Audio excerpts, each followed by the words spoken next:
هو من أهم الأنشطة الاقتصادية المرتبطة بعالم البحر وخيراته. الصيد البحري قطاع استراتيجي يحتل مكانة محورية في بلادنا.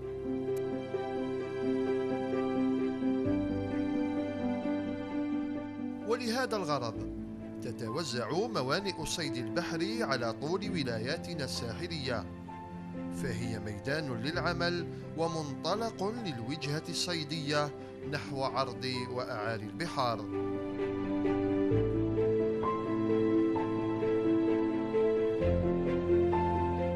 شاطئ الباخرة المحطمة ببلدية برج الكيفان شرق العاصمة والمرتبط بأسطورة بحرية يحمل اسمها، هو كذلك مكان يستغله البحارة ومهني الصيد البحري والحرف الصغيرة عبر شاطئ الرسو.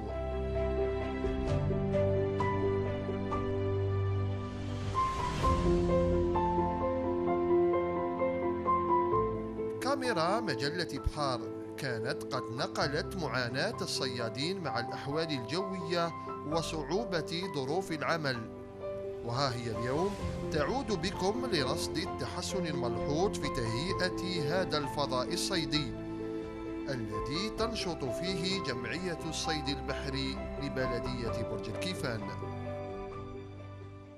هي جمعية مهنية تقوم بنقل الانشغالات المهنية للصيادين للسلطات المعنيه، ونقوموا بزاف بعده نشاطات مثل التحسيس، نيتوايج دي فون ماران، نيتوايج تاع البحر برا، نديروا عمليات تطوعيه، كاين بزاف من هذا، ونمد اليد العون للحمايه المدنيه.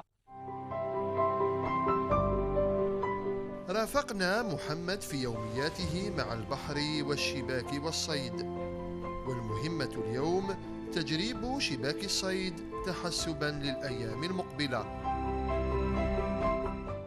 كاين وين تقول لك لازم شبكة ترميها في الحجرة، كاين اللي لازم ترميها في الرمل، كل شبكة وكيف ترميها، ماشي كاع شبك كيف ما كاش كيف تنساها كاع، لازم دائما معاها.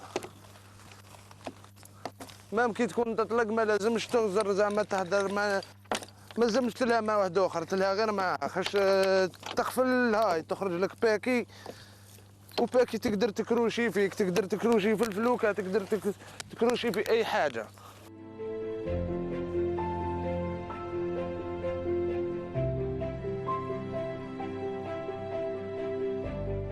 مواصلة جهود تهيئة شاطئ الرسو للباخرة المحطمة وتحسين ظروف هذا النشاط الاقتصادي ضروري دعما للقطاع ومهنيه، خاصة ما هو مستعجل. امور مستعجله كيما لي كاس بيشور، يعني الصياد ماذا به كي يخرج من البحر يلقى وين يحط دوزان تاعو، يلقى وين كما نقولوا وين يدوش، المستلزمات اليوميه تاعو اللي يقضيها. سما ماذا بينا ديرنا كوان دو بيشور، يعني الصياد ما يروح يجي عيان من البحر كذا، ماذا بيه يلقى هنا قهوه سخونه، تيزانه سخونه، يعني كاين امورات يعني مرافق عموميه سبيسيالمون للصياد.